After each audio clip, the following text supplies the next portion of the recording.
नमस्कार दोस्तों, मैं अपर्णा त्रिपाठी स्वागत करती हूँ आप सभी का अपने यूट्यूब चैनल पर। तो हम जो केमिस्ट्री पढ़ रहे हैं उसी में ज़रा सा हम बीच में थोड़ा सा ब्रेक लेते हैं और एक डाउट को सॉल्व करते हैं। डाउट आया है मेरे पास कि चार्ज जो आप बता रही हैं प्लस माइनस, ये एक्चुअल में चार्ज होता क्या है ये चार्ज प्लस माइनस जो लग रहा है। तो चलिए, कोई रॉकेट साइंस नहीं है, बहुत आराम से समझेंगे कि चार्ज क्या होता है, एकदम क्रिस्टल क्लियर हो जाएगा आपको। देखिए, अगर मैं आपसे कहूँ कि आप मुझे बताओ कि आपके अंदर कौन कौन से गुण हैं, मैं आपसे पूछती हूँ कि आप मुझे अपने अंदर के गुण बताइए, तो आप बताना स्टार्ट करोगे, कुछ कहोगे मैम बहुत दयालु हूँ। मैंने कहा अच्छा ठीक है। फिर आप कहोगे बहुत ईमानदार हूँ। मैंने कहा बहुत बढ़िया। आप कहोगे कि बहुत मेहनती हूँ। कहा ये तो बहुत ही अच्छी बात है। फिर एक कहेगा मैम मैं तो बेईमान हूँ, मेरे को कोई दिक्कत नहीं है तो ये भी एक तरीके का गुण, अवगुण है, भले है तो गुण ही, अवगुण है मतलब उसमें आता तो गुण है ना। ठीक है, मैंने कहा चलो ये भी एक्सेप्टेड है। तो कुछ आपने गुण बताए। मैंने कहा अच्छा ठीक है, तो जो दयालु हो तुम, तो दयालु हो तो करते क्या हो? तो कहेगा अरे मैम दयालु हूँ मतलब दयालु हूँ, हर फील्ड में अपना कंपैशन दिखाता हूँ, मेरे को जानवरों के प्रति प्रेम है, मुझे गरीबों के प्रति प्रेम है, मैं दयालु हूँ तो उसी हिसाब से एक्ट करूँगा ना। मैंने कहा हाँ बहुत बढ़िया बात कही। फिर जो ईमानदार है, मैंने उससे पूछा अच्छा तुम क्या करते हो? तो बोला अरे मैं ईमानदार हूँ तो मैं ईमानदारी से काम करता हूँ, मैं पैसे ईमानदारी से लेता हूँ, मैं मेहनत ईमानदारी से करता हूँ। उनका बहुत अच्छा। फिर आपने एक जो मेहनती स्टूडेंट था, मैंने उससे कहा तुम क्या करते हो?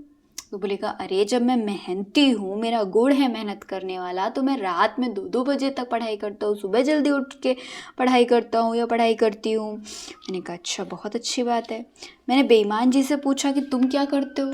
बोला अरे मैं बेईमान हूँ तो बेईमानी करता हूँ ना, मैं पढ़ाई में बेईमानी करता हूँ, मैं पैसों को लेके बेईमानी करता हूँ, मैं समय के साथ बेईमानी करता हूँ, मैं बेईमान हूँ। मैंने कहा ठीक है, मतलब जिसके जो गुण हैं वो उसके हिसाब से एक्ट कर रहा है ना। ठीक है, अच्छा हम क्या पढ़ रहे हैं, वापस अपने टॉपिक पर आते हैं। हमारा टॉपिक है कि हमने देखा अभी तक कि पूरा जो यूनिवर्स है, यूनिवर्स में हम बार बार दोहराएंगे वही चीज़ें, क्योंकि चीज़ें वहीं से निकल के आ रही हैं। यूनिवर्स में सब्सटेंस है बहुत सारे। सब्सटेंस यानी जिसमें मास होता है, जैसे कि ये पेन है, कॉपी है, हम आप, सब कुछ सब्सटेंस है। सब्सटेंस मिलकर बने हुए हैं एलिमेंट्स से। एलिमेंट्स कहाँ हैं? ये पीरियोडिक टेबल में ये जितने भी हैं एलिमेंट्स से ही सारे सब्सटेंस बने हुए हैं। अब ये जो एलिमेंट हैं इनके अंदर होते हैं एटम, इन एलिमेंट्स के अंदर होते हैं एटम, और इन्हीं एटम के अंदर होते हैं प्रोटॉन, न्यूट्रॉन और इलेक्ट्रॉन। यानी प्रोटॉन, न्यूट्रॉन और इलेक्ट्रॉन को हम बोलते हैं सब एटॉमिक पार्टिकल्स।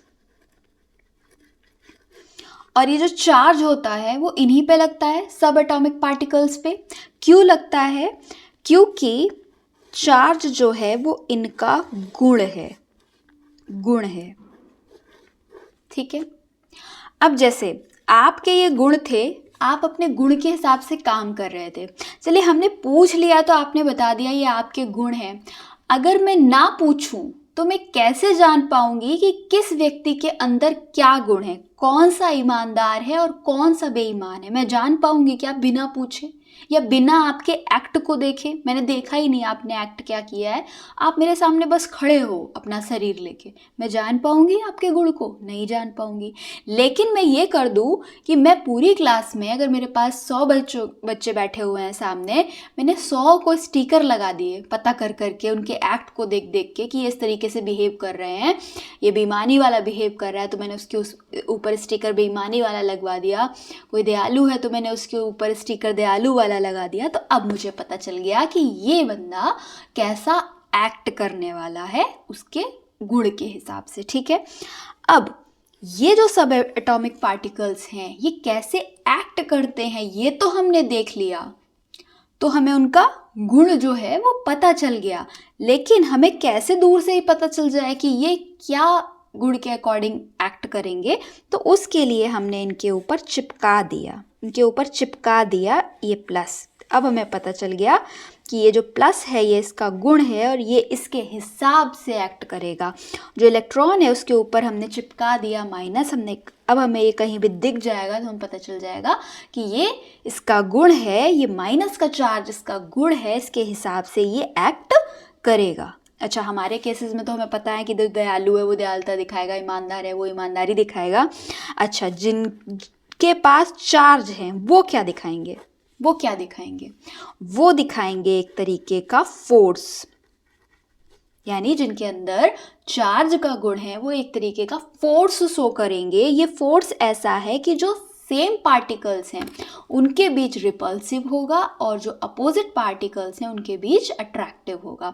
यानी कि प्रोटॉन और प्रोटॉन के बीच में ये रिपल्सिव नेचर का होगा और इलेक्ट्रॉन और इलेक्ट्रॉन के बीच में भी ये रिपल्सिव नेचर का होगा, जबकि प्रोटॉन और इलेक्ट्रॉन के बीच में ये अट्रैक्टिव नेचर का होगा, है ना। जैसे कि मैंने ये एग्जांपल लिया था कि मान लो कि मेरे हाथ जो है ये वाला प्रोटॉन है और ये वाला हाथ जो है वो न्यूट्रॉन है। तो प्रोटॉन का ये गुण ऑब्जर्व किया गया कि ये क्या करता है कि प्रोटॉन जो है वो दूर भाग रहे होते हैं, यानी इसमें फोर्स लग रहा होता है, ये दूर भाग रहे होते हैं, यानी इसमें कुछ तो गुण होगा जिसके कारण फोर्स जनरेट हो रहा है। तो इसमें जो गुण है उसी को हमने चार्ज नाम दिया कि इसमें चार्ज है जिसकी वजह से इस पर फोर्स लग रहा है और ये दूर भाग रहे हैं। जबकि न्यूट्रॉन जो है उसमें गुण ही नहीं है। जब गुण नहीं है तो ऐसे पड़ा रहेगा ना, दूर भागेगा क्या, फोर्स आएगा क्या इसके पास? ये अपने गुण के हिसाब से एक्ट कर रहा है, दूर भाग रहा है, फोर्स लग रहा है इस पर गुण ही नहीं है तो कहाँ से दूर भागेगा। तो इसलिए इसका गुण हमें दूर से ही दिख जाए इसलिए हमने इसके ऊपर प्लस चार्ज लगा दिया। तो प्रोटॉन पे है प्लस चार्ज, यानी इसके पास जो गुण है उसको चार्ज बोलते हैं। गुण यानी कि क्या टर्म यूज करेंगे कि इसकी प्रॉपर्टी है कि ये रिपल्सिव नेचर का होगा, मतलब इस पे प्लस चार्ज है और जब प्रोटॉन प्रोटॉन होंगे तो ये फोर्स जनरेट करेंगे जो कि रिपल्सिव नेचर के होंगे। ठीक है, बात समझ में आई। चार्ज क्या होते हैं? चार्ज सब एटॉमिक पार्टिकल्स की एक प्रॉपर्टी है जिससे कि फोर्स जनरेट होता है, जो कि सेम पार्टिकल्स के बीच में रिपल्सिव नेचर का होता है और अपोजिट पार्टिकल्स के बीच में अट्रैक्टिव नेचर का होता है। दैट्स इट, यही चार्ज है। तो चार्ज हमें इन्हीं पर दिखाई पड़ते हैं, या हमें आयन पर भी तो चार्ज दिखाई पड़ते हैं ना। तो आयन्स क्या होते हैं? आयन एक तरीके के एटम ही तो होते हैं जिन्होंने अपने इलेक्ट्रॉन को लूज कर दिया होता है। वहाँ पे भी सब एटॉमिक पार्टिकल के लेवल पर ही काम हो रहा है। एटम जब आयन में कन्वर्ट हो रहा है तो कब हो रहा है? जब इलेक्ट्रॉन के साथ छेड़खानी हो रही है। तो इसलिए वहाँ पर चार्ज आते हैं, यानी कि वो उसकी प्रॉपर्टी हो जाती है अब कि वो कुछ ना कुछ फोर्स जनरेट करेगा। जैसे उदाहरण के लिए आपने वो एग्जाम्पल देखा होगा ना कि बलून अगर आप लो और उनको अपने बालों से रब करो, बलून को लेके बालों से रब करो, तो बलून को फिर अब वॉल पे लगाओ तो वो चिपक जाता है। क्यों? क्योंकि आपके बालों से कुछ ना कुछ उसने इलेक्ट्रॉन अपने पास ले लिए। अब उसके पास चार्ज आ गया ना, माने उसने प्रॉपर्टी ले ली, अब उसके पास चार्ज आ गया, अब वो वॉल से चिपक जाएगा क्योंकि वॉल जो होगी वो शायद पॉजिटिव होगी और जो बलून हो गया है वो निगेटिव हो गया है। तो अपोजिट क्या होंगे? अट्रैक्ट कर जाएंगे। ठीक है, बात समझ में आ गई। देखो एक और एग्जांपल ऐसे ले लेते हैं। मान लो कि ये प्रोटॉन है और ये इलेक्ट्रॉन है, ये प्रोटॉन है और ये इलेक्ट्रॉन है। अब ये कुछ गुण दिखा रहे हैं कि फोर्स, इनमें फोर्स लग रहा है। ये फोर्स क्योंकि ये अपोजिट है तो इनमें पास पास फोर्स लग रहा है, और अगर यही होते तो दूर दूर फोर्स लग रहा होता। तो हमें कैसे पता चल जाए दूर से ही कि इसमें कौन सा गुण है? तो इसलिए हमने इसके ऊपर एक स्टिकर लगा दिया, एक ऐसे स्टिकर लगा दिया। अब हमें पता चल गया कि अच्छा इसके पास गुण है, चार्ज है, प्लस का चार्ज है, और इसके पास भी एक गुण है, माइनस का गुण है। अब इसके गुण के हिसाब से ये एक्ट करेंगे, यानी इनमें फोर्स जनरेट होगा, ये एक दूसरे से चिपक जाएंगे। समझ में आ गई बात? ठीक है, धन्यवाद, थैंक यू सो मच।